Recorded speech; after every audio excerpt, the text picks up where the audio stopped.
centro espiritualista que eu estou frequentando, estou achando o máximo, né? Um azinho fresco aí atrás, está bem legal, tá, gente? Aqui também está chegando. Queria agradecer o convite que o Hugo me fez. Amanhã a gente tem um trabalho aqui profissional, um trabalho muito bonito que o Ministério Público está fazendo na prevenção do suicídio, que tem virado epidêmico no mundo, como nós espíritas sabemos, as causas desse momento de profunda transformação no planeta e angústia tomando conta dos corações. E sempre que eu faço o Evangelho no lar, eu pego aquele tema do Evangelho e depois tento, fazer uma palestra com essa mensagem que foi enviada, porque eu sei que ela não é só para mim, para minha esposa que está em casa, mas para todas as pessoas que estão na leitura daquele trabalho tão bonito que Emmanuel faz, aquela exegese que Emmanuel faz no desenvolvimento daqueles livros todos, Pão Nosso, Vinha de Luz, enfim. É porque toda vez eu vou esquecendo, mas toda vez eu faço assim. Estão ouvindo bem aí atrás? Beleza. Se vocês virem que eu estou fazendo assim, vocês fazem assim que eu levanto, tá bom? E esse tema que caiu foi justamente essa análise da carta de Paulo. A gente vê que essa carta de Paulo ela vem na sequência daquela carta que Paulo faz para a comunidade de Coríntios. Ele tem umas particularidades na comunidade de Coríntios que elas servem para a gente fazer uma análise sobre a gente hoje. A comunidade de Coríntios conheceu o Evangelho. A comunidade de Coríntios se converteu a Jesus. A comunidade de Coríntios começou a buscar essa mensagem viva que Jesus trouxe do Evangelho. No entanto, a comunidade de Coríntios tinha muitos conflitos e ao mesmo tempo Paulo percebia uma imaturidade muito grande nessa comunidade. Ela tinha, por exemplo, uma grande arrogância, porque era a igreja mais rica, era a igreja que estava na cidade mais importante, que até aquele momento tinha sido fundada uma igreja. Então havia uma certa exacerbação do ego na igreja de Corinto, que fazia com que a mensagem do Cristo não conseguisse penetrar plenamente os corações, porque quanto mais ego, menos Jesus.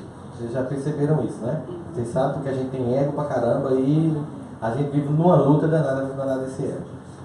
E aí ele faz aquela carta que a gente sabe que é muito conhecida, que é o texto da Bíblia mais conhecida no mundo.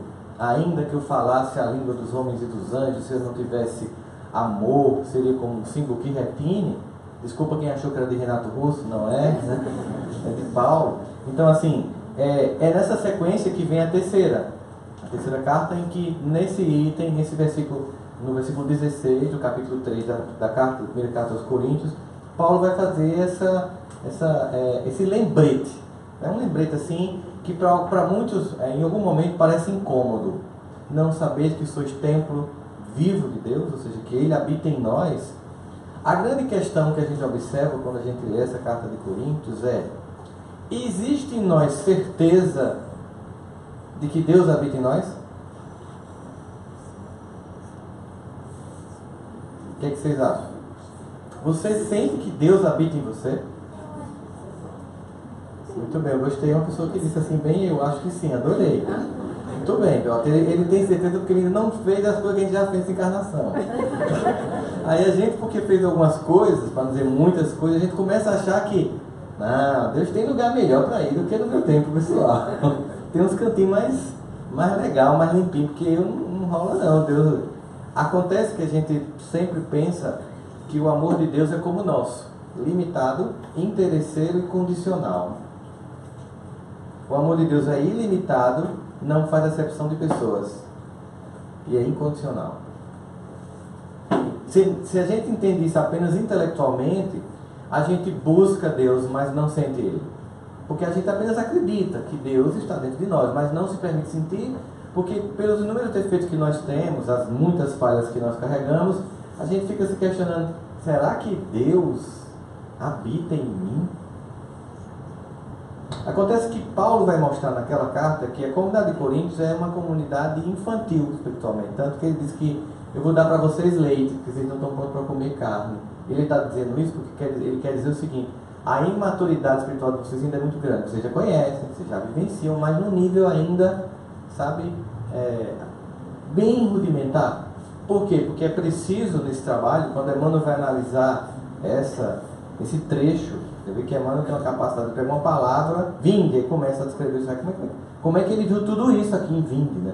Emmanuel tem essa capacidade de exegese, seja um estudo de profundidade daquilo que é proposto no Evangelho, muito, muito encantador ainda, que pouca gente tem o privilégio de ter esse conhecimento. Não sei se vocês sabem, mas o livro Pão Nosso foi traduzido para o inglês e foi considerado o melhor livro cristão, o terceiro melhor livro cristão dos Estados Unidos no ano da tradução. E ele foi eleito, inclusive, por padres e pastores que leram o livro, que no início fala de reencarnação, bem claramente. Você vê a profundidade de análise que Emmanuel tem em cada texto daquele. Então Paulo vai dizer o seguinte, que existe sim a certeza de que Deus habita em nós. Pelo simples fato de nós sermos criados por Deus, não tem como nós não termos um quanto de Deus em nós. Acontece que existe um trabalho meu para que esse Deus se manifeste mais potentemente. Para que essa mensagem que no meu coração está, mas ainda de forma latente, ganhe dimensões que qualquer um pode dar. Não é para alguns. O que faz com que muitos de nós não sinta isso? É uma pergunta que a gente se faz. Por quê? Quando a pessoa, por exemplo, se mata, que tipo de sentimento ela tem, se não um sentimento de menos-valia? De que ela não vale nada, de que a vida não vale a pena, de que ela não desperta interesse em ninguém e muito menos nela. É um sentimento de ausência de Deus. É uma ausência tão profunda que gera tanta angústia, tanta dor, que alguns irmãos nossos imaginam que uma forma de cessar essa dor é cessar na vida, que não cessa nunca, já que Deus é um Deus de amor pluripotente e não nos criou para um momento, mas que nos criou para a eternidade. Então a vida não vai cessar com a morte física. Tem uma série de sequências de angústia, que também não nos cabe julgar, porque em cada caso vai ser uma realidade muito única, e essa sequência de angústias ainda assim é um amor que tenta fazer com que o Espírito sinta de forma realçada as consequências de suas ações, para que isso não se repita. Então somente isso, como um pai ou uma mãe que vendo que os filhos se equivocaram, não estudaram quando deviam, não passaram, faz com que eles sintam as consequências disso, para que eles tenham gravado vivamente na alma essas consequências e não repitam o desleixo com a educação. E os pais que não fazem isso, vocês sabem o que acontece. Os filhos vão tendo desleixo com tudo, inclusive depois com eles na velhice. Então, ser templo de Deus é uma realidade para todos nós. Expressar Deus numa potência maior é uma escolha individual de cada um de nós. Esse nosso livre-arbítrio nos dá a possibilidade de manifestar Deus muito ou pouco. Mas não é porque Ele nos dá muito ou pouco, é porque nós manifestamos muito ou pouco. Tanto que em algum momento da passagem ele vai dizer o seguinte, que esses que servem a Deus colocam num altar folhas, ouro, bronze, prata, trigo, e vai vir um fogo, seria o próprio processo de transição, de transformação, e obviamente aquilo que é frágil, que é, mãe, aquilo que é consistente fica depois do fogo. É quando ele estiver sendo assim, quando o fogo se apaga e as chamas se apagam e ficam as cinzas, aquilo que tem solidez permanece inalterado. Aquilo que era fugaz é queimado com o primeiro fogo. É aquela ideia de, por exemplo, eu sou espírita, eu sou cristão, eu vivencio uma experiência com Deus, mas eu sei que estou no mundo de provas e expiações, eu sei que há dificuldades em estar aqui, mas eu tenho convicções, estou aqui firme e forte. Na primeira dificuldade a gente se irrita. É tipo, você está aqui, você entrou, você fez meditação, você fez respiração, você foi convocado a uma concentração aqui agora, você ouviu uma música, você sai bem, na primeira trancada de sinal você já chama um palavrão com o cara que trancou você no sinal. E a gente percebe o seguinte, é como a gente cai a conexão. Existe uma conexão do alto para a gente, de internet, que é de fibra ótica. A nossa é de escada. Lembra da internet de escada? Com modem, aquele barulho de noite. A nossa é de escada. E aí, esse processo de conexão, o que a gente vem fazer, por exemplo, numa noite como essa aqui, quinta-feira, aqui no Paz e Bem? A gente vem melhorar a conexão. Porque coletivamente a gente consegue juntar nossas antenas para criar uma egrégora de melhora de conexão. E ao mesmo tempo, sentindo a ambiência, tenta voltar para casa com o máximo de download que a gente tiver feito aqui. Ao longo da semana, começa esse download aí esvaziando, a gente volta para... Só que a proposta do Evangelho é assim, não vem apenas para fazer um processo de preenche, esvazia. Vem fazer um processo de continuidade desse preenchimento. É o que Emmanuel vai nos solicitar como sendo viver em estado de prece. É fácil? Não. É impossível? Não. Viver em estado de prece. O que seria viver em estado de prece? Se Jesus diz, meu reino não é deste mundo, porque é um mundo ilusório, material, passageiro, E não é mesmo o reino desse mundo. E o mundo já é maligno, ou seja, há uma preponderância ainda no plano que nós nos encontramos evolutivo do mal. A necessidade da gente manter estado de prece é aumentar o nível de conexão com o alto, para não se impressionar com o mundo material. Quando eu fico muito impressionado com o mundo material e com o que está acontecendo historicamente, eu me deprimo. Eu começo a achar que as coisas não têm sentido, que o mundo está em franco processo de decadência, começo a ver toda a coletânea de notícias como uma tragédia anunciada da humanidade, começo a desenvolver um sentimento de desencanto, recebo apenas piadas de mau gosto no WhatsApp, repasso as mesmas piadas, imagens que denigrem pessoas ou situações e circunstâncias, e vou entrando num processo de fazer parte da massa comum. E embora Deus habite em mim, porque eu estou preso a toda essa aparência do mundo, vivendo apenas essa experiência do mundo, eu começo a me desconectar com o alto. Acontece que a proposta do Evangelho de Jesus, isso é uma discussão teológica muito clássica no mundo teológico, existem 3 vertentes dessa proposta. Uma vertente muito forte que diz que a mensagem do Evangelho é uma mensagem totalmente contra a cultura, contra tudo que está aqui de uma forma radical. O mundo não presta e só Deus é bom e a gente tem que se afastar do mundo. Essa é uma leitura que todos os fundamentalistas religiosos, em qualquer uma delas, usam para radicalizar o discurso e viver a partir de um processo farisaico, seguindo regras moralistas e não transformação interior. Existem os que do outro lado oposto vai dizer que não, que o mundo é legal também, tem coisa muito massa e que Jesus se adapta a tudo isso.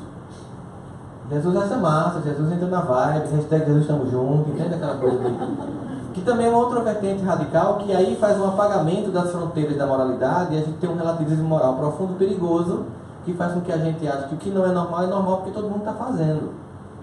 Então, nem é uma mensagem que está contra o mundo, nem muito menos a favor. Entende a dinâmica? Então, se ela não está nem contra nem a favor, qual é o objetivo dessa mensagem? Redimir a coletividade, redimir a cultura, trazer novos valores, fazer com que a gente possa construir novas possibilidades e aumentar o repertório ético coletivo da sociedade, que vai impactar na política pública, nas escolas, na educação dos filhos. Para isso, eu preciso entender que sim, eu sou aquele que manifesta Deus em qualquer ação que eu faça, e pensando nisso, eu tenho que ter esse sentimento diário de eu acordar, acreditar e viver a experiência de que está acordando agora mais um filho e mais uma filha de Deus que vai para o mundo para reverberar essa luz. Não importa o que eu faça. Aí muita gente não sente isso. Porque, se você soubesse quem eu sou, você não ia dizer que eu sou o templo de Deus.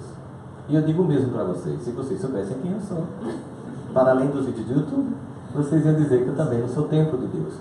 E acontece que se o amor de Deus é incondicional, ele não está me tornando templo se eu for assim.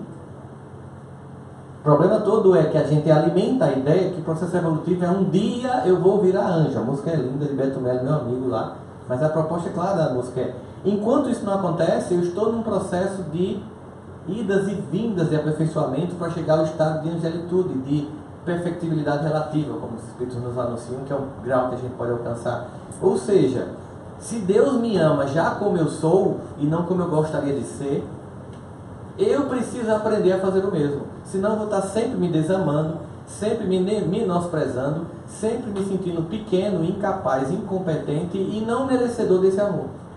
E embora ele esteja dentro de mim, eu não manifesto porque eu acho que eu não mereço. Ponto. E aí, o que é que eu faço? É um filho que não aceita o amor de um pai que ama, porque acha que não merece. Acha que não merece porque acha que para merecer deveria ser perfeito. E aí, vamos combinar, se fosse assim, nenhum de nós estava seguindo o Evangelho. Porque o Evangelho não é uma proposta que você só venha servir quando está perfeito. É que é justamente servindo que você se aperfeiçoa. O ambiente de busca do Evangelho não é um ambiente de busca de seres saudáveis. Tanto que Jesus anunciou: eu não vim para os que estão sãos, eu vim para os que estão doentes. Baseado nessa acepção, o que é essa reunião daqui de hoje, à noite? Isso aqui é uma sala de espera de UPA. Entende? Todos nós estamos numa sala de espera de UPA. Isso aqui é um ambiente para almas doentes, que também tem um componente escola, porque uma vez que eu educo minha alma, e essa é a proposta que a Emmanuel vai colocar, Se existe potencial, eu preciso fazer meu trabalho interior. Se, por exemplo, existe potencial de um mármore virar uma obra acabada, como, por exemplo, a Davi, que está lá no Vaticano, para que aquilo acontecesse, foi preciso o Burel, que foi maltratando aquela pedra bruta para transformar naquela obra-prima da arte de Michelangelo. Se existe potencial de uma árvore virar frondosa e secular, é preciso o trabalho da lavoura e da semente do primeiro momento. Em todos nós, tem todos os potenciais, mas tem que ter um trabalho interno. Esse trabalho interno implica a aceitação de si como condição de filho de Deus e permitir-se sentir plenamente esse amor, para além dos mitos que eu construí de que eu tinha que ser perfeito, sem defeitos. Porque nós reeditamos muito moralismo no movimento espírita. Tortura íntima substituiu reforma íntima. Tem gente que vive se torturando internamente e não se reformando internamente. A proposta de reforma íntima, ela implica que você já está numa casa que ela abriga algo, mas que ela pode melhorar os cômodos. E essa reforma íntima, você já teve reforma morando dentro da casa? Sabe como é, né? Nunca acaba. Tem dia que você vai dormir com terra, né, na cama? Bom, é reforma íntima, ou seja, não é demolição íntima. Percebe a proposta? Há alguma construção que já foi feita, há alguma experiência que já foi conquistada, há alguns passos que já foram dados, e você precisa comemorar esses passos. Você precisa agradecer a Deus e a você por ter dado esses passos. Precisa sentir esse crescimento para que o mais venha. Porque se você apenas diagnostica o que falta, o sentimento é de depressão. Porque você desenvolve um sentimento difícil e com ele a relação com Deus fica momentaneamente bloqueada. Porque você usou a senha errada. Você botou 2 caracteres a mais. Na relação com Deus, a senha de acesso chama-se gratidão. O erro na senha é quando você coloca um in no início da palavra e digita ingratidão. Gratidão é: eu me aceito como eu sou. Eu agradeço quem eu sou. Eu agradeço pelo que eu faço. Eu agradeço pelo que eu conquistei. E não apenas lamento o que eu não sou, não tenho nem conquistei. Isso é ingratidão. E esse sentimento bloqueia a relação com Deus e ele plenamente dentro de nós não se manifesta, porque nós estamos feito uma criança que tem que tomar leite, porque apenas está dizendo: meu irmãozinho tem a bola e eu não. E isso dói. Então eu vou ficar aqui chorando até papai me dar uma bola também. A gente compreende isso na infância, mas é estranho fazer isso na idade adulta. Paulo está dizendo então, aquela comunidade, que se ela continuar naquele padrão, ela vai ficar feito criança, apenas chorando, pedindo uma coisa quando ela já pode ter outra. Esse momento da gratidão abre plenamente a minha possibilidade de emanar de mim um Deus que já está dentro. Não sabeis vós que sois templo de Deus vivo. Olha só.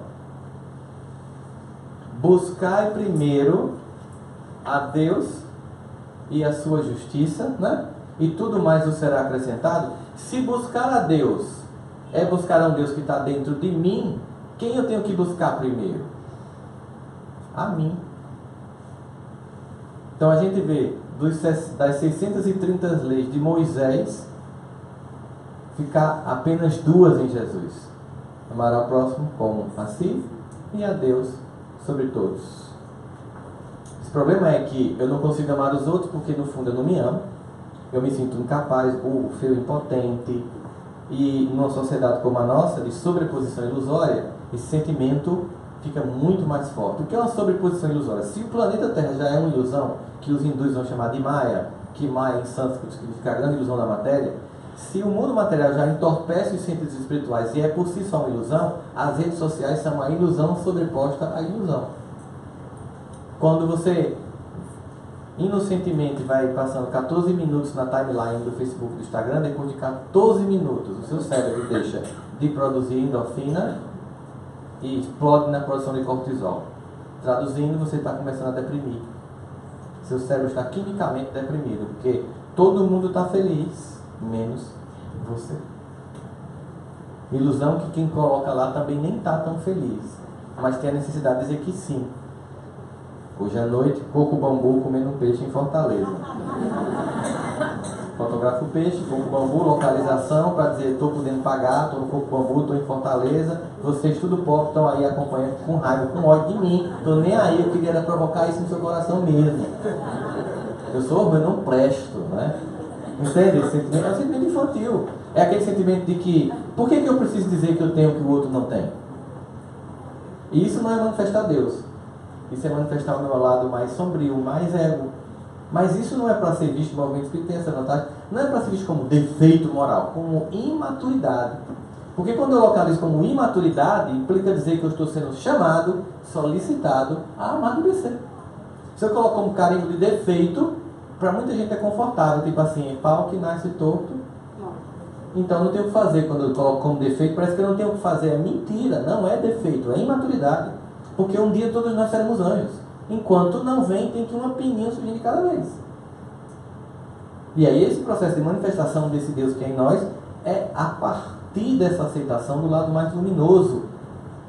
Porque ou a gente fica achando que só tem luz e superexcita o ego, ou a gente acha que só tem sombra e se menospreza e tem um sentimento de menos-valia, de impotência. E é essa busca de equilíbrio, um ser em processo evolutivo que, quantas vidas forem necessárias, volta ao cenário terrestre para rever os capítulos da minissérie pessoal da existência, da Netflix pessoal que a gente tem, que está na timeline de streams de nossas existências, e a gente reproduz o capítulo até a cena ficar perfeita.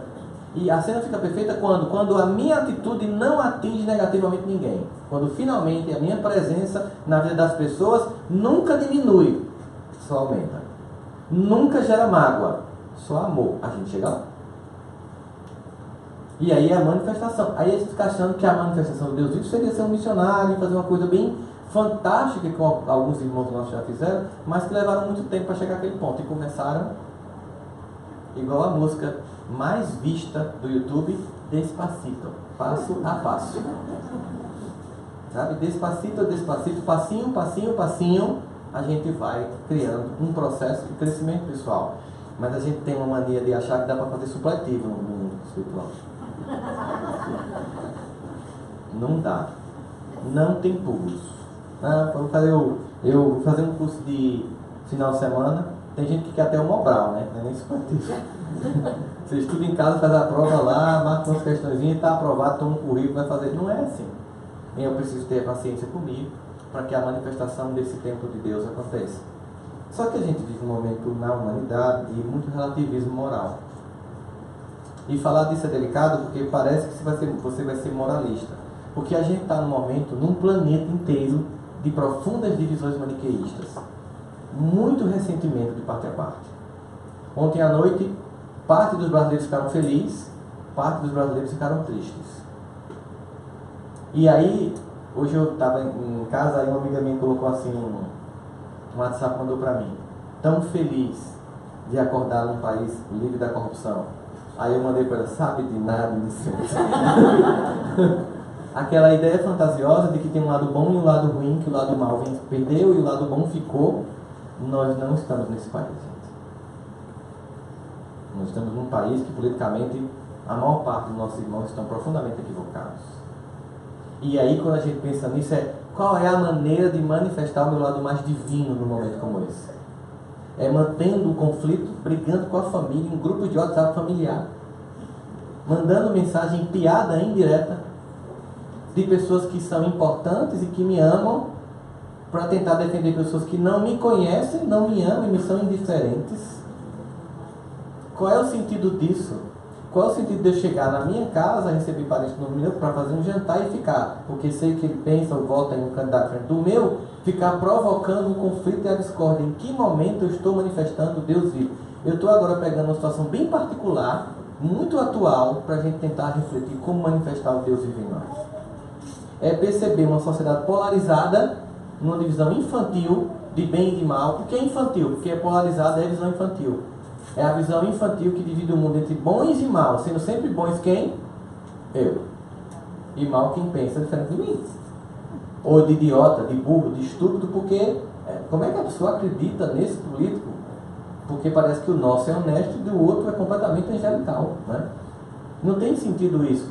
Divisão, por que é infantil? Porque o mundo infantil é maniqueísta. Veja, Piu contra Frajola, Thundercats contra Munra, He-Man contra Esqueleto, X-Men, né, contra Magneto. Ou seja, você tem sempre um mundo polarizado. A proposta do Evangelho é a seguinte: não é bem assim não. Não é bem assim não. São todos filhos de Deus. Essa concepção é muito chocante quando você pensa assim. Pense assim na pessoa que você mais odeia, que mais tentou lhe destruir numa existência, e você pensar que ela é amada por Deus. Já parou pra pensar nisso? Pessoa que você já desejou que morresse. É como se chegasse pro seu pai e disse: papai, eu amo você, mas mata esse meu irmão que eu detesto ele. Funciona? Não funciona assim. O papai vai dizer: ah, você quer que ele morra. Não se preocupa não, você vai nascer irmã dele na próxima vez. Porque o que tem que morrer em você é o ódio por ele, e não a personalidade. E aí, em um momento como esse, que eu estou aqui no planeta, porque essa divisão, gente, não é só no Brasil, no mundo todo, porque é um período de ciclos históricos, nós saímos de ciclos de respeito para ciclos de ataque. Mas nós precisamos respirar um pouco acima da expectativa média de uma sociedade que não tem acesso a uma mensagem reveladora como a nossa. Ela não pode apenas excitar o nosso intelecto com romances belíssimos e mensagens transcendentais. Ela precisa movimentar nosso comportamento. Por isso que Jesus, para nós, não é objeto de culto, mas é um modelo de comportamento a ser seguido. Existe um modelo ideal para o homem seguir? Kardec pergunta, né? A resposta mais curta e mais complexa: o vídeo de Jesus. Ela é um modelo de comportamento, um modelo de aceitação, um modelo de encontro à diferença, de respeito ao outro. Chegar junto de uma samaritana na condição cultural que a Judéia daquela época tinha, era um radical encontro com o outro, sem se preocupar com o que as pessoas pensavam a respeito. E comer na casa de Zaqueu, um traidor do povo judeu, que cobrava o imposto para a nação que invadia aquele povo, um grande traidor daquele povo, era uma coisa que quebrava os paradigmas de apenas os meus, que são como eu, que pensam como eu, que têm minha religião, ou que votam no meu partido, estão certo, estão errado. Não é assim que funciona. O que funciona é, pelo meu amor, eu convivo com quem pensa diferente de mim, procurando os pontos de contato, não as divergências. Pelo meu amor, em busca de um evangelho mais maduro, eu estou numa instituição não para desenvolver milindres, mas para criar pontos de perdão e calar as dissensões, para que a mensagem do evangelho resplandeça para além dos egos pessoais de cada um de nós. É uma manifestação que a gente vai provocando. Um dia a gente consegue, outro dia o ego vem dar uma rasteira, a gente faz igual a música, levanta, sacode a poeira e dá a volta por cima e continua, porque quando cair não é para se lamentar, para dizer: tá vendo, você não presta, verme evolutivo, vai para um umbral miserável. Não! Precisa ter misericórdia para consigo, porque Deus tem. Tem gente que é crente que vai para um umbral, não passa nem triscando. Tem gente que acha que nunca vai para lá e fica anos. Não tem essa, não é bem assim. E é essa aceitação. Precisamos tentar respirar o respeito. No capítulo 5 do Evangelho segundo o Espiritismo, o capítulo mais longo, cheio de muitas instruções, tem um trecho da irmã Rosália que é muito interessante, que ela diz assim: o que vos é solicitado neste mundo que vos encontreis é que vos suporteis uns aos outros, e é o que menos conseguis fazer. Olha, amar ao próximo como a si mesmo, meta evolutiva para muitas vidas, e tolerar uns aos outros. A gente ainda está tentando chegar no nível tolerância, para depois do nível de tolerância vir um nível respeito, depois do nível de respeito, reverência, depois de reverência, amor. A gente está tentando aqui, nesse momento do planeta, coletivamente, chegar ao nível da tolerância. Tolerância à diversidade e opções sexuais das pessoas, de orientações sexuais, tolerar a diversidade das percepções de evangelho de Deus na vida das pessoas, das religiões de modo geral, tolerar a visão política das pessoas, tolerar a visão cultural de mundo, gosto musical, gente. Porque nós temos pessoas que nós amamos que têm um gosto que a gente duvida, né? Mas a gente ama. Então eu amo o projeto total, não ponto. Uma vez, na minha casa eu faço um jantar semanal para reunir a família, já que eu passo 26 dias viajando no mês. E quando uma vez chegou cunhado meu, e começou a argumentar sobre o candidato que ele quer votar. E me argumentou muito, e eu comecei a ouvir, dessa vez eu vou ouvi-lo, aí eu comecei a perguntar interessadamente, porque eu queria entender o que levava ele a acreditar que aquele era o candidato ideal. Depois que ele conversou e eu escutei muito calmamente, ele achou que tinha me convencido, porque eu estava calmo, sereno, ouvindo, né? E aí, você vai votar? Eu disse, não, eu não vou não, continuo sem achar que ele é o candidato ideal, mas eu entendi seus argumentos, eu entendi que da sua perspectiva e do que você está puxando dos valores que essa pessoa tem, porque todos têm, ele hoje seria o ideal. Na sua perspectiva, para mim, não. Aí ele ficou chateado, porque ele achou que tinha investido muito e não tinha tido resultado. Começou a rolar o jantar e ele começou a soltar piada no jantar. Aí eu parei e disse, cunhado, deixa eu dizer um negócio para você, você não vai me irritar, porque eu amo você, tenho o maior respeito, e essa pessoa, tanto a que você quer votar como a que eu quero, me são indiferentes. Eu jamais vou trocar a harmonia que a gente tem por estranhos. Portanto, pode fazer piada, eu vou só achar engraçado. Aí ele foi, deixou de fazer. Porque se eu me trocar, aí eu retroalimento o lado sombra um do outro. Se você disser, não vou brigar com você, pode ficar fazendo a piada. Aí você começa a se desinteressar, a pessoa percebe que não te toca mais, ela começa a perceber, tá ridículo ficar fazendo isso, ela para. E aí o que é que a gente vai encontrar? Os pontos comuns. É igual as religiões. Mais de 90% da proposta de todas as religiões do mundo é a mesma. A gente briga por causa de 1% de diferença. A gente se concentra no que nos distancia e não no que nos aproxima. Manifestar Deus que já está em mim é manifestar essa capacidade de tolerância. Observe. Se a gente tivesse apenas desenvolvido isso, não é amor, não é respeito, nem reverência. Tolerância. Se a gente tivesse desenvolvido já plenamente a tolerância, que mundo a gente estava? Já regenerado. Porque eu não ia concordar com você, mas toleraria você. E tolerando você, eu também poderia. Tolerando aquilo que eu não gosto, eu poderia ver o que eu gosto.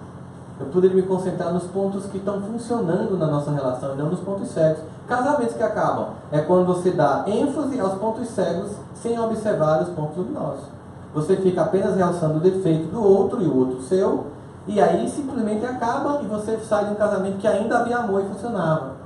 Tem um caso muito clássico que aconteceu há 2 anos na China, de um cara que começou a atrair a esposa nas redes sociais.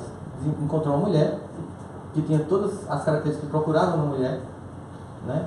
Passava horas, ele ia para o escritório, ela também não ia procurar o que ele estava fazendo, ele sempre relacionando com essa mulher, desenvolveu uma paixão alucinada, eles não trocavam fotografias e marcaram encontro.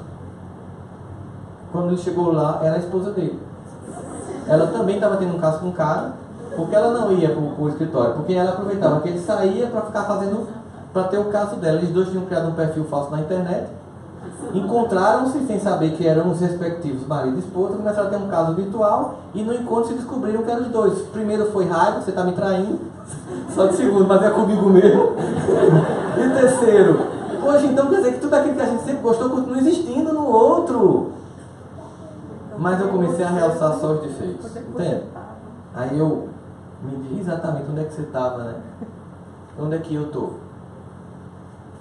Quando eu venho para aqui e o nosso irmão faz assim, vamos centrar aqui agora, mente quieta, espinha, coração tranquilo, vamos ver quem sou eu, quem eu estou sendo, qual é meu objetivo, porque eu preciso ter esse poder de avaliação. Eu preciso chegar dentro do meu coração e conseguir, de manhã ou de noite, de preferência, de manhã e de noite, de preferência quando está caminhando no trânsito, manter contato com algo. Hoje em dia eu abuso de Deus. Como ele tem poderes infinitos, eu acredito que não está chegando no limite dele. Procuro conversar sempre, especialmente quando pego aviões, porque eu pego vários. Então, sempre que eu entro, eu faço, estou aqui por tua conta, né? Teve uma turbulência tão gigante no voo de Recife para cá, que muita gente gritou, a gente estava do lado me acordou, desesperada, moço, me salve, de que o avião vai cair, eu vou salvar como? Vamos juntos. É que você está dormindo, porque eu já passei por pior. Mas você está com medo? Não, isso não adianta. Eu lembrei da história, uma história real, que estava tendo uma turbulência gigante, muito grande no avião, todo mundo gritando, e tinha um adolescente de uns 11 anos que Está tranquilo, as pessoas ficaram incomodadas com a tranquilidade dele. E a pessoa que estava dizendo, mas você não vai gritar não? Você não está com medo disso? Não. Por quê? Meu pai é o piloto. Ele tinha tanta convicção que o pai aterrissaria o avião que ele ficou tranquilo. Nós temos essa convicção na relação com Deus? Se ele confia num homem falho, que é o pai dele, se nós confiássemos no infalível Deus, que é o nosso pai, a gente não se alteraria, não importando se despressurizasse a cabine da vida. A gente respiraria normalmente, como é pedido nos aviões. Porque eu estou depositando minha confiança não em mim, não nos meus recursos, não nos meus amigos, não nos meus títulos, não nos meus patrimônios. Eu estou projetando, colocando toda a minha paz e a minha confiança num ser que não trai, não vacila, não engana, não altera de humor, porque é constante no amor. Deus. O problema é que, apesar de eu saber isso intelectualmente, eu não me acho merecedor. A grande busca da gente é desenvolver esse alto amor, um alto amor lúcido, porque esse alto amor lúcido faz com que essa potência de Deus já em nós presente se manifeste, através de um processo de educação da própria alma. Educação é diferente de instrução. A instrução é de fora para dentro. A educação é como exportar, educar, é de dentro para fora. Há um Deus já dentro de mim, essa centelha divina de um pai que me criou, e eu preciso exalar. Você chega perto de uma pessoa como Divaldo, né? Fez a cirurgia hoje, está bem, graças a Deus. Aí você chega perto dele, você sente que é diferente.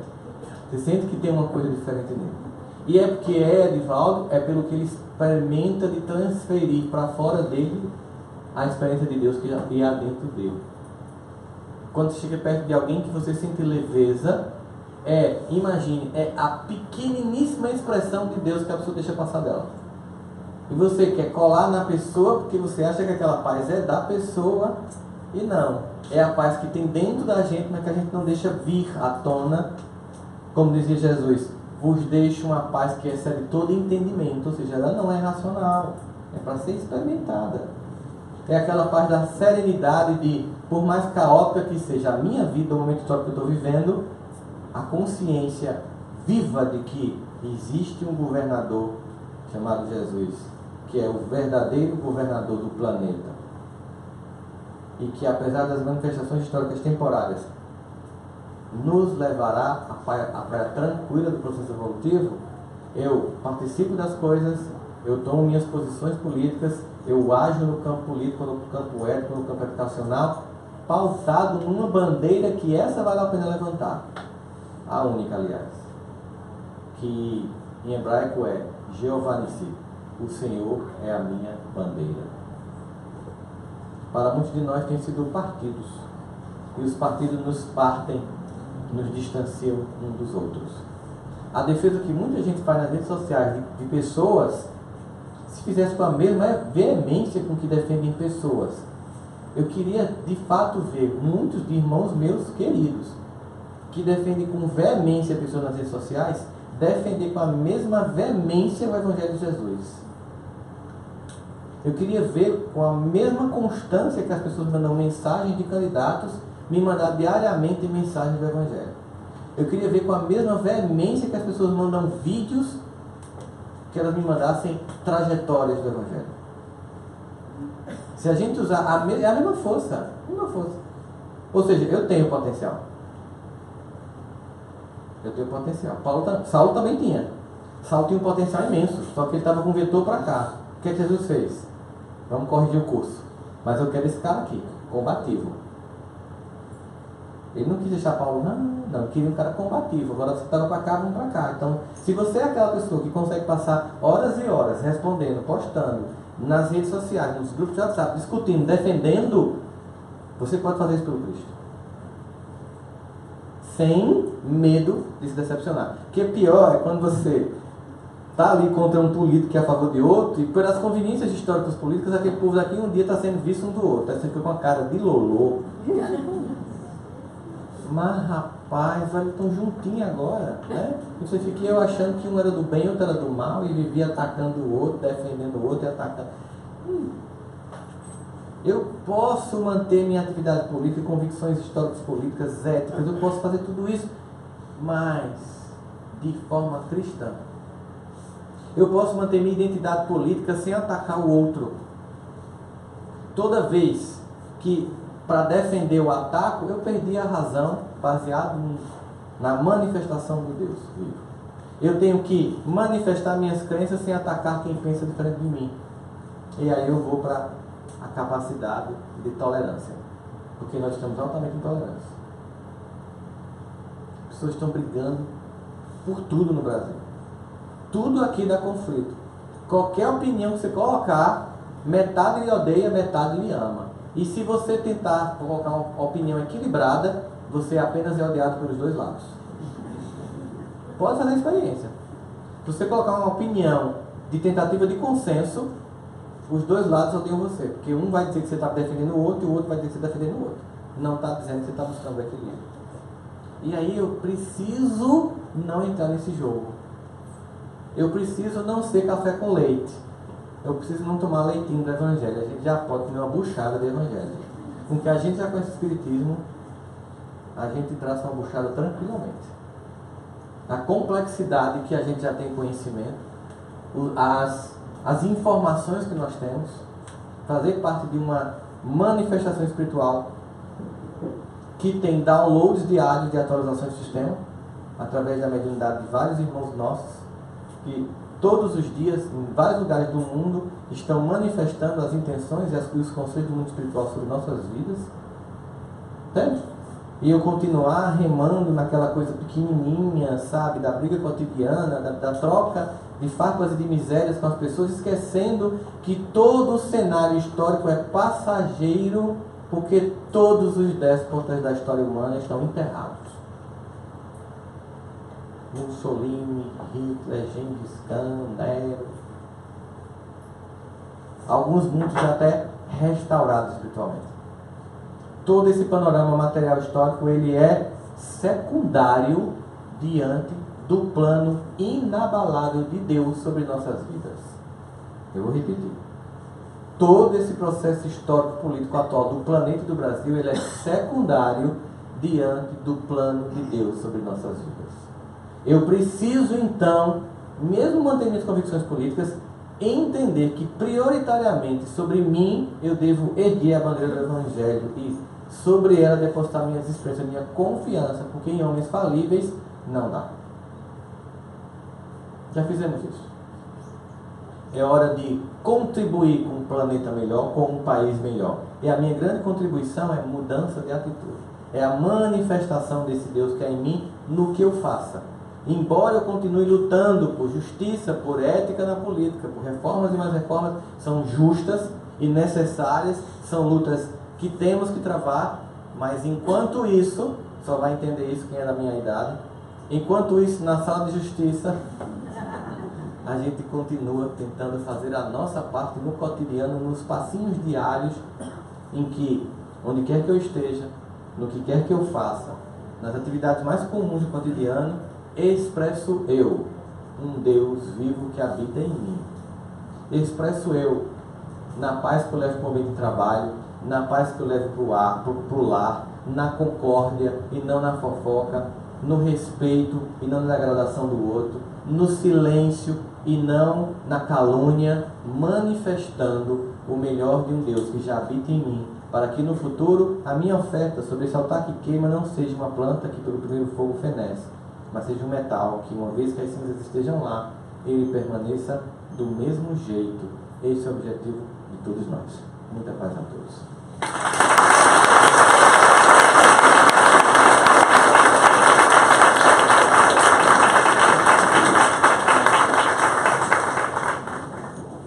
Tom, alguém quer fazer uma pergunta para o Rossan? Eu acho que não vai ter muitas outras oportunidades para vocês fazerem isso, não. Alguém quer? Uma pergunta assim direta? Paulo Pinto.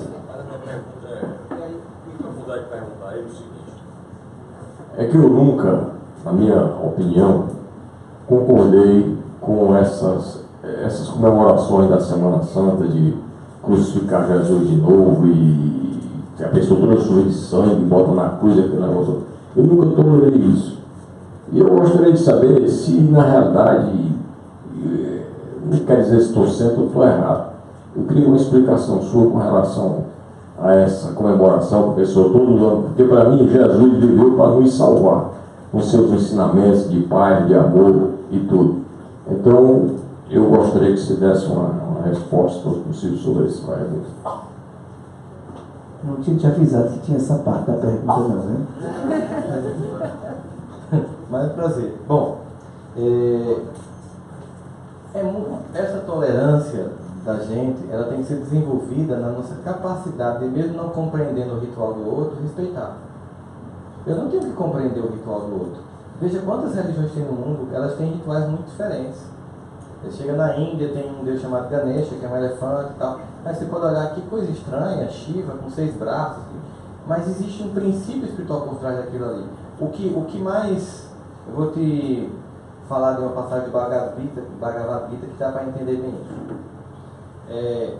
As pessoas buscam Deus de várias formas, em vários lugares, mas buscam Deus. Tem um momento no conflito do Mahabharata em que Arjuna e Krishna estão lá conversando. Seria mais ou menos, guardadas as devidas proporções, Jesus conversando com João. Entende? Aí Arjuna pergunta: Senhor Krishna, quando alguém cultua uma imagem que não é a tua, tu atendes? Entende? Vamos supor que o cara seja hindu, né? Aí tem uma pessoa achando que está pedindo para casar com Santo Antônio. Imagina a situação. Será que Deus atende quando eu busco Ele de um modo não direto? Será que Ele atende quando eu preciso simbolicamente me crucificar para fazer lembrança de uma atitude de salvação para todos nós? Resposta de Krishna: sim, eu atendo porque eu sei que é a mim que Ele busca. Como Deus é desprovvido de ego, não importa por que nome eu o chame, não importa que ritual para mim seja necessário, o importante é a minha intenção. Existe um evento também em São Paulo que foi o seguinte: uma japonesa, descendente de japonês, uma DKC, estava, sendo ela budista, no dia que os brasileiros chamam de dia de finados, ela aproveitou o dia e foi levar arroz cozinhado para o túmulo do marido. Do lado dela tinha uma brasileira com flores. E ficou olhando ela colocar o pote de arroz. E olhou para ela e perguntou assim: mas a senhora não acha que seu marido vem comer esse arroz, não? Ela respondeu: sim, assim que o senhor vinha tirar essas flores. Ou seja, aquilo era apenas um ritual de dizer: o seu espaço na minha vida, apesar de sua ausência, continua preservado.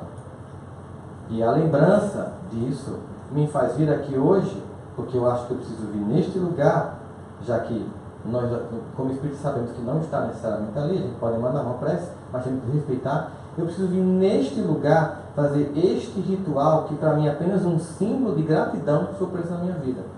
Então, muitas vezes, quando você vive um ritual como esse, você pensa assim: se esse meu irmão necessita se crucificar para sentir a dor que o Cristo sentiu, muito pequena, física, para reativar na memória dele, de forma vívida, o poder dessa mensagem, que ele faça. E eu respeito, mesmo que eu não necessite mais disso. É bem por aí que a gente deve olhar para todas as manifestações, entendendo como cada um tem um rito, mas que todos buscam, de toda forma, com nomes diferentes, o mesmo Deus que nós.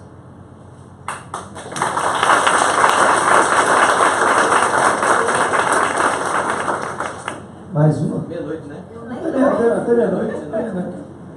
nem ouso fazer uma pergunta. Então não ouse não. Esse cara é bom demais. Sou nada. É sério, pessoal? Não tem mais não? Pergunta não? Aproveita. Ah, diga lá, pronto, tá lá. Pois não. Aqui, é o senhor aqui, né? Pois não. Microfone. Hoje, na nossa participação dos espíritos, eu falei exatamente na dificuldade que nós humanos temos de interiorizar o comportamento dos exemplos que você citou aí. Eu tenho uma grande dificuldade, como eu falei, de interiorizar dentro de mim determinados, aquilo que eu sinto que devo mudar dentro de mim.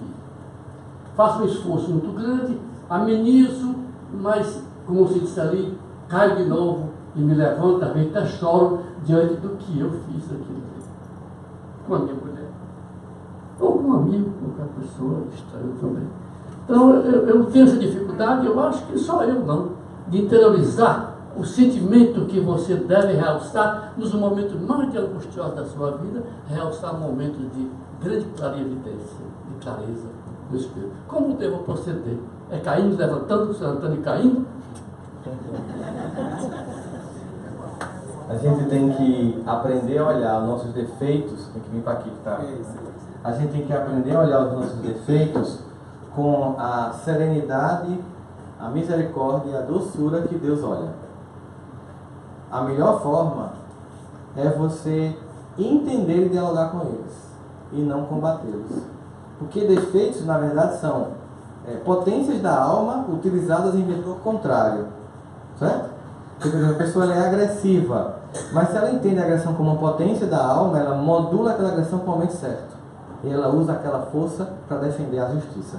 Se você apaga aquela agressividade, ela perde um potencial. Então, o problema não é o que a gente manifesta, é o vetor, ou seja, que direção aquilo está sendo manifestado. Quando eu entendo que que aquilo que eu combati a vida inteira era para ser aceito e transmutado, eu começo a ficar mais tranquilo. Entende? Por exemplo, eu sou intolerante, beleza, tolerante. Tem coisa que não pode se ter tolerância. Por exemplo, não se pode ter tolerância à intolerância dos outros. Então, em nome da justiça, eu devo usar toda a força que eu usava apenas para agredir, agora para defender. Então, eu não fico numa luta para tentar apagar um potencial. Eu entendo qualquer atividade da alma como um potencial infantil e vou amadurecer. Porque a gente fica a vida todinha tentando empurrar defeito para baixo da piscina. É como se pegasse uma bola de pilates, mergulhasse e ficasse tentando manter ela lá embaixo. Você consegue, agora só dentro de algum tempo. Depois ela pula. Aí não, eu vou empurrar de novo. Aí você, não, ela tem que boiar. É a função dela. Agora, ela está indo para o lado de cá da piscina. Eu tenho que fazer com que ela vá para o lado de cá. Eu tenho que pegar aquele potencial da minha alma e não viver num combate, mas numa transformação. Porque, por exemplo, se Jesus apagasse os potenciais de Saulo, Paulo não teria feito o que fez. Porque se ele achasse que Simão Pedro dava conta do mercado, ele não tinha que buscar uma pessoa fora do mercado, da empresa. Ele foi ele foi no LinkedIn da época, viu um cara de currículo bom, chamou para uma entrevista lá em Damasco, contratou o cara e ele deu conta do recado, né? Mas assim, ele não podia usar gente que já estava lá dentro do petit comitê de Jesus, os discípulos, ele podia ter chamado, mas não tinha o potencial. Mas aquele cara que era arrogante, intempestivo, mas ao mesmo tempo muito culto, aquele tinha o perfil que ele precisava. Ele apenas pegou o vetor e mudou para cá. Então, talvez seja, eu estou combatendo um defeito em vez de dialogar com ele e transformar aquilo que é uma potência da alma que está sendo usada de forma equivocada e imatura, manter aquela potência, mas mudar o vetor dela para que ela se manifeste da melhor forma. É tão interessante que no centro espírita, tem gente de todo tipo, que faça todas as tarefas, tenha todas as competências, todo mundo fosse igual a mim, é um caos, entende? Então tem que ter todas as pessoas, porque nós, conjugando nossas potências, nós criamos um projeto coletivo. Então não luta mais contra, conversa, aceita e muda a direção que a potência tem sido usada até então. É a aceitação de si plena, sabe? Como diz Joana de Angelis, o ser consciente nem se culpa, nem se justifica, nem se acusa, apenas se transforma. Nem se culpa, nem se justifica, nem se acusa. Se culpar é dizer, eu não presto, sou ruim. Justificar não é a culpa do meu pai que fez isso comigo. Então, nem se culpa, nem se acusa, nem justifica, apenas se transforma. Então, assim, tá bom, eu sei. E quando você começa a fazer isso, você começa a ter leveza. Porque quando o defeito aparece, você faz, de novo, cara. Vamos lá, foi que eu não entendi ainda. De novo. Aí, por isso que tem que pedir perdão. Né? Porque muitas vezes esse meu defeito atinge outro. Como falou minha esposa, as pessoas me servem. No momento que isso atinge outro, eu preciso ter a humildade de dizer, olha, me perdoa. E quando a gente vai pedir perdão a uma pessoa, tem que dizer de forma bem justa. Não é garantido que eu não vá fazer de novo. Mas nesse momento de lucidez que eu estou aqui, baixou uma lucidez, eu conectei agora larga, eu estou te dizendo, minha alma, o lado mais luminoso dela está dizendo assim, que o que eu fiz com você foi ridículo, horrível, infantil. Mas eu tenho que ter a honestidade de dizer que eu não garanto que eu tenho outro surto infantil e faça de novo. Não é assim que a gente faz? E uma coisa com a gente. Então, esse desenvolvimento, né, que aí o perdão possibilita. Eu estou dizendo para você, eu vou continuar com você, porque eu acredito que em algum momento, como também eu tenho os meus defeitos, aí em algum momento a gente vai conseguir. Você vê no casamento, às vezes o que é um defeito no casamento, no início da relação, se torna a maior virtude do casal na maturidade. Aquilo que parecia, por exemplo, sua família é muito diferente da minha, né? É muita coisa, é muito diferente os valores. Graças a Deus. Você está trazendo o novo para a minha vida, eu estou trazendo para a sua. Aquilo que é combatividade no início é cooperação depois, quando eu passo a fase imatura de combate. De combater a mim e de combater o outro. Eu vou para a fase de me aceitar e aceitar o outro. Entendeu? Lá, né? Quer fazer? Então tá, a gente termina com você. Vai ela e... Só mais duas. Quero dar outra. Sim, leva aí pra você. É que eu tô preocupado com a... Vira pra lá, é? Vira, vai. Tem um drone aqui que vai... Boa noite. Queria agradecer a palestra, acho que para mim foi muito certeira, porque eu vim para cá hoje, né, na dúvida se eu entrava ou não numa discussão por WhatsApp no grupo de família sobre política. E eu vim com essa dúvida, eu falei, não, vou terminar a palestra do Paz e Bem, depois eu decido se eu entro nessa discussão ou não. Não vou entrar. E aí adorei a palestra, fiquei pensando, estou pensando ainda muito. E não sei nem se você já respondeu, mas como eu me prestei a fazer a pergunta, eu vou terminar. Mas eu fiquei pensando como que a gente consegue hoje, na vida, defender uma posição, falando de política, mas enfim, defender um posicionamento político, um posicionamento moral, social, sem entrar em conflito com o outro. Como defender uma posição sem precisar entrar em conflito? E eu fico me perguntando isso, porque às vezes é difícil, né? Por exemplo, nesse grupo de família, tem ali uma discussão acontecendo. Eu tenho a minha visão, eu imagino que muita coisa que está sendo dita não é legal. Como me calar? Devo me calar? Ou como falar se não me calo, né? De que maneira defender sem entrar numa briga? Sem ser omissa, né? Bom, sabe uma coisa que eu percebo muito quando a gente vai conversar com pessoas no ambiente político brasileiro agora, dividido entre esquerda e direita, né? O Brasil está muito nessa visão. Eu vou te dizer quando é que eu vejo que consigo conversar com alguém. Quando eu reconheço que aquele que eu defendo também tem defeitos. Porque há infantilmente uma tentativa de dizer assim, aquele que eu defendo é o lado bom da história e o outro é o lado ruim. Então essa é uma visão infantil. É uma visão em que eu imaturamente estou achando que existe uma vítima e um algoz. E não estou entendendo que há um jogo de poder, há um jogo de um tentar apagar o outro. Agora, um grupo está tentando apagar o outro, mas teve um momento que esse grupo tentou apagar o outro, porque é uma luta de poder. Ainda o poder político no mundo é tomado pela força, só que foi muito pior. Porque na Idade Média, o que a gente estaria vendo era o quê? Morte. Séculos de sangue, de destruição e de ódio. Todos esses debates, essas agressões de WhatsApp, estão substituindo lanças, espadas e pólvoras. É importante ter isso em mente, porque você tem que ver que a gente está avançando. Né? Então, eu preciso não colocar pólvora no grupo da família. Quando eu analiso, eu acho que o candidato que eu acho que eu apoio é assim, ele tem tais e tais e tais defeitos, mas tem tais e tais e tais virtudes. E o que você apoia tem tais e tais e tais defeitos e tem tais e tais virtudes. Primeiro eu preciso aprender a ver que aquele que eu apoio tem defeitos e também enxergar a virtude no outro. Senão eu nunca vou ter uma discussão apaziguadora. Porque eu vou me encerrar no meu ego de que eu estou certo, você está errado. E se você pegar todos os grupos, a ideia é assim, que se você pensa diferente de mim, você é um alienado político. É um idiota completo. Tanto de uma extrema como da outra, entende? Porque momentos históricos perigosos sempre aconteceram em momentos de extremismo político. O nazismo aproveitou momentos como esse. Em toda a história que você vai pegar, quando as pessoas polarizam e se dividem, mas eu recomendo um documentário para vocês, gente. Você entender o que está acontecendo no mundo e no Brasil esse ano. Assista um documentário da Netflix chamado Salvando o Capitalismo. É feito por um secretário de trabalho do governo Bill Clinton. Eu vou dar um pequeno spoiler para você entender, mas vale a pena assistir toda a argumentação dele. Um homem de bem, um homem luminoso, em que ele vai mostrando que a partir do governo Ronald Reagan, nos Estados Unidos, o empresariado começa a criar um lobby para interferir na política pública daquele país, que ainda reverbera nos outros países, porque ainda é a maior potência, ainda é o país que tem a maior divulgação midiática através de filmes e minisséries e tudo mais.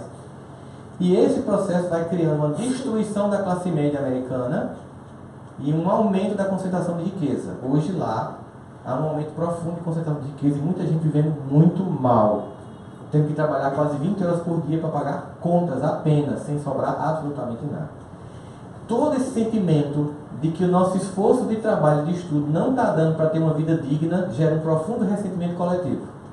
Esse ressentimento coletivo, ele não é direcionado aos verdadeiros autores de todo esse processo. Aí a gente começa a se odiar.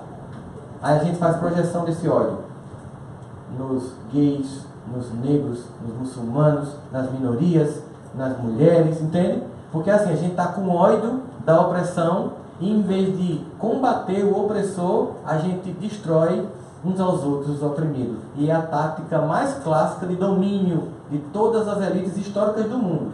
Sem discurso aqui comunista não. Elites como grupos que comandam as sociedades em qualquer época histórica. A tática foi sempre: divida a base para manter-se no poder. Faça com que quem está embaixo se agrida e briga e que são inimigos, para que eles não percebam que o verdadeiro inimigo está aqui. Então eu tenho que observar isso, porque existe uma mágoa profunda, porque a gente hoje trabalha muito as pessoas, para um professor que dá aula no Brasil para as crianças de escola pública, às vezes tem que dar aula em 3, 4 escolas para viver dignamente. É injusto isso. Não é injusto? Aí o sentimento de mágoa da pessoa é muito grande. Então se ela se alinhar com um candidato que diga eu defendo você, ela vai achar que o outro é do demônio. Entende como é que funciona? Então se eu tivesse a maturidade de buscar o que está por trás de tudo isso, vamos voltar para a doutrina espírita, que foi uma resposta transcendente. As duas chagas da humanidade: o egoísmo e o orgulho. Orgulho quando eu acho que apenas eu estou certo e o outro é incapaz, incompetente, burro e está errado. Egoísmo quando eu quero que apenas os meus se deem bem na vida, que apenas a minha família esteja bem, que apenas eu esteja no condomínio fechado de carro blindado e que o resto da população da Fortaleza que se vire com a violência urbana. Enquanto eu pensar assim, todos nós padeceremos, invariavelmente. Porque por mais que eu esteja no condomínio em carro blindado, um dia eu desço para ir na farmácia e eu encontro aquilo que eu quis deixar na sombra da indiferença, que é a violência, que é também a exclusão de muitas pessoas de um sistema que apenas alguns usufruem e a maioria não tem. Então esse documentário ele é muito rico porque ele não tem nenhuma defesa nem ataque sobre extrema direita ou esquerda, é apenas uma análise muito fundamentada sobre esse sentimento que dominou, ele está dominando vários países do mundo. Salvando o Capitalismo, Netflix. Tem um senhor que tinha levantado a mão, ele tem uma pergunta do Facebook. Mas não é Só que não. Só que eu estou numa situação, quem é aqui do Paz e Bem sabe, o quanto eu estou incomodado, né, de pedir para que a gente não se estenda mais muito. Porque eu sou conhecido aqui por gostar de falar um pouquinho. Então assim, vamos à pergunta daquele senhor, depois tem mais uma aqui, e aí se puder dar uma agilizada, tá bom? Vamos lá. Vou levar ali o microfone para ele.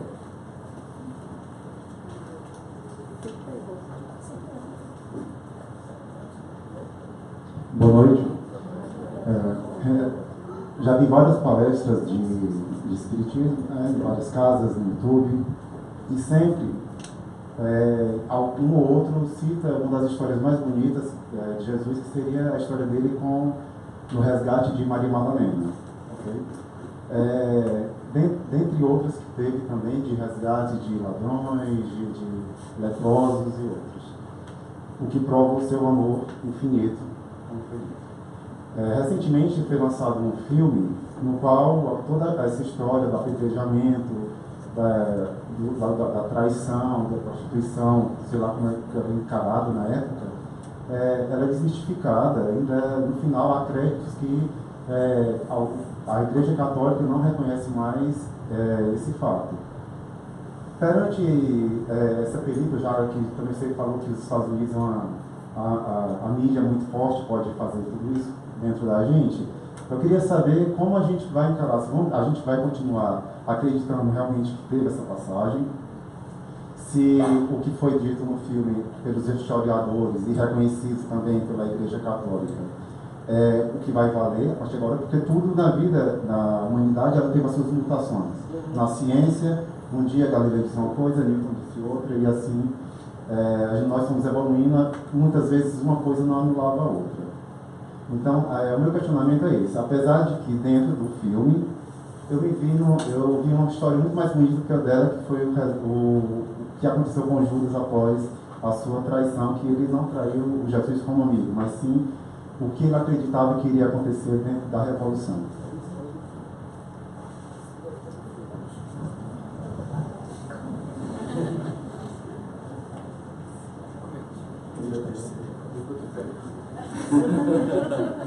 Eu realmente faria de 1 hora para responder isso aí, mas eu vou tentar ser bem sucinto. Mas eu vou tentar ser bem sucinto. Kardec sabia tanto disso que ele disse assim, na abertura, né, do Evangelho: se você for falar dos milagres de Jesus, você vai ter discordância. Se você for falar da vida comum de Jesus, você vai ter discordâncias. Existem 3 tópicos em que a gente, historicamente, surgiria discordância. Mas se você falar dos valores do Evangelho, você vai ter concórdia. Hoje, a fé ela não é baseada em fatos, mas no que ela manifestou no meu coração quando aquela mensagem me chegou.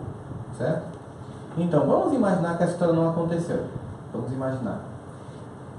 Do mesmo jeito que Jó, para muita gente é uma história, mas se você vai ler o livro, você percebe que é um mito. Mas o objetivo é o que eu extraio desse mito. Por exemplo, os mitos gregos são de profunda sabedoria, mas todos são ficção. Eles apenas são mitos que galvanizam a interpretação de um arquétipo psicológico da humanidade. Então, a história de um homem que vê uma mulher sendo acusada com o apoio de uma sociedade que tinha natural, ao mesmo tempo, um código de conduta civil, de conduta moral, e que é levado até ele num teste do sinédrio para se correr o bicho pega, se ficar o bicho come. Se ele apedrejar, ele não é tão bom. Se ele não apedrejar, eu mato ele. E ele sai com uma saída fantástica, que nem concorda nem discorda, ainda salva a mulher e evangeliza a multidão com o amor que ele tem infinito. Se isso foi uma criação, é importante é o que ela me trouxe. A capacidade de, em qualquer cenário, eu não dividir, mas unir. Não cindir. Porque, inclusive, na própria cinematografia desta cena clássica, eu acho que você já percebeu, como é teu nome? Silvestre. Deve ter percebido, Silvestre, que sempre os autores dos filmes sobre o Evangelho de Jesus, nessa cena clássica, mostram Jesus muito irritado dentro da multidão, o que não combinava com o perfil emocional dele.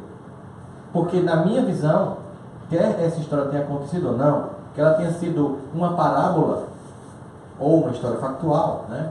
Como também o deserto, a tentação de Jesus, é que Jesus poderia ter feito 3 coisas que não era evitar o apedrejamento daquela forma. Ele podia ter feito 3 coisas clássicas: lançar a capa da invisibilidade de Harry Potter sobre ela.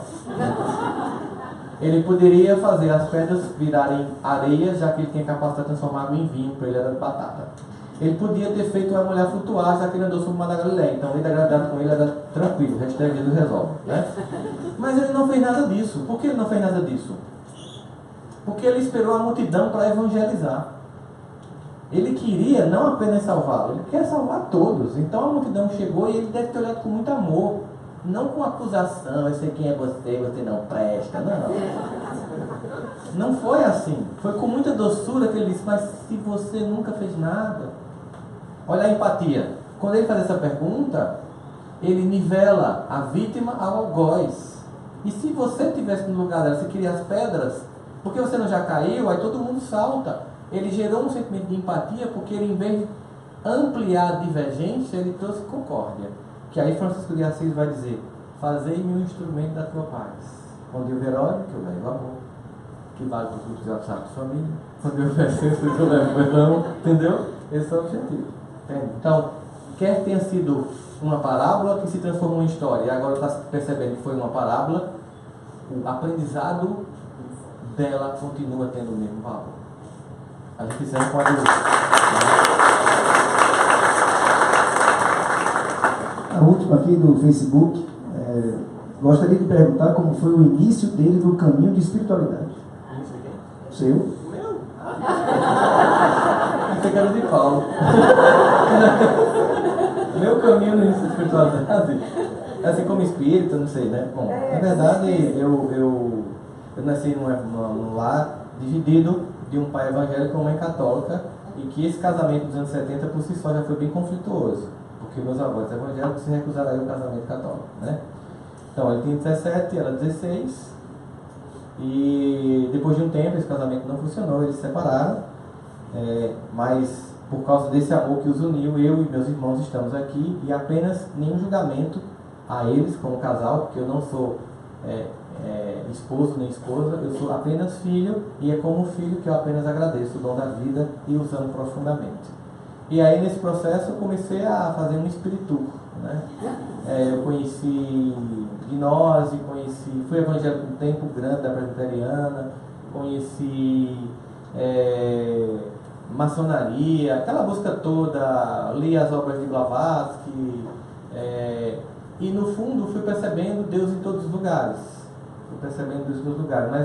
Mas na doutrina espírita me chamou a atenção uma questão que Kardec pergunta: é necessário ser espírita para ter sorte na vida futura? Tipo, só espírita está salvo? Essa é uma pergunta teológica clássica. Somente aqui há a verdade? Seria isso, né? E assim, por ser aqui apenas, também só aqui há a salvação? Bem, essa pergunta é respondida pelas religiões de dois modos. Só aqui, o resto é tudo mal. Não é assim? Ou outra, não, os outros até que tem alguma coisa, mas a verdade mesmo, está aqui. Não é assim? Pela primeira vez eu vi uma resposta completamente diferente. Foi essa resposta que me encantou. Se assim fosse, vou repetir a pergunta: é necessário ser espírita para ter sorte na vida futura? Ou seja, só os espíritos estão salvos? Resposta: se assim fosse, estariam deserdados todos os que não tiveram o ensejo de conhecer, o que seria um absurdo. Somente o bem garante ao homem uma vida futura melhor. E o bem é somente o bem, qualquer que seja o caminho que a ele conduz.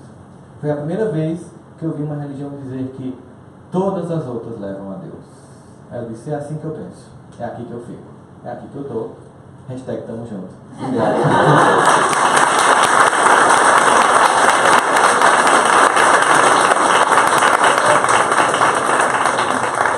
Bem, gente, foi bom, não foi? Ótimo. Pode chamar para ver semana que vem?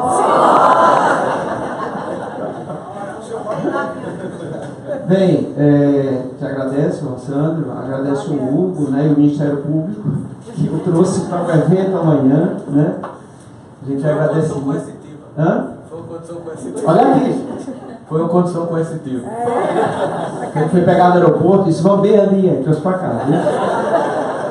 Bem, gente, a gente quer agradecer, né, a interesse de vocês aqui. Espero que a pergunta que eu sugeri que vocês formulassem no início, assim como a nossa amiga ali, né, disse que o tema foi para ela, espero que cada um tenha encontrado o seu pedaço, né? Quanto mais conectados estejamos, mais a gente vai ver o que Deus está dizendo todo o tempo para a gente. Às vezes nós insistimos em continuar no auto-engano e em não aproveitarmos as mensagens. Esse é o objetivo do Paz e Bem. A gente agradece